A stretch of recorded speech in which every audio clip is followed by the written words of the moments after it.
այդ օրերին ես ինչի ես Թիկունք չկազմեցիք, պահեցիք իրենց։ ես զանգել եմ այն ժամանակ երրորդ նախագահի։ Այն ժամանակում զանգել հալա դեռ վարչապետ չէ։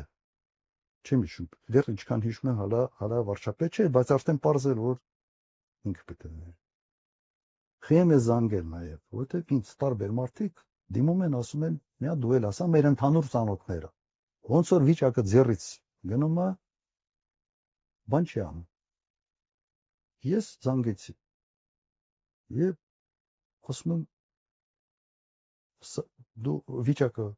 ոնց ես գնահատում։ Պրոբլեմա։ Ինձ տարբեր տեղից ուղղակի սա են ասում։ Պրոբլեմա ծնագնդի պես սա գնում է դեպի լրիվ այլ ուղղություն։ Կոնտրոլը կորցնելու եք։ Ինքը շատ հանգիստ ասեց, ինչ պրոբլեմ չկա, ամեն ինչ կոնտրոլի տակ։ Ինձ դա զարմացրեց։ Ասի վստահ ես, երեմի 2 անգամ ես նույն հարցը կրկնեցի։ Շատ հանգիստ ասում ամեն ինչ կոնտրոլի տակ։ Մի քանի օր հետո հրաժարակ ընտրվեց։ 5-6 օր հետո։ Հիմա երբ որ քեզ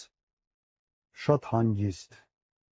ասում են, որ ամեն ինչ կոնտրոլի տակ, ամեն ինչ նորմալ է, ընդհանրապես պրոբլեմ չի տեսնում։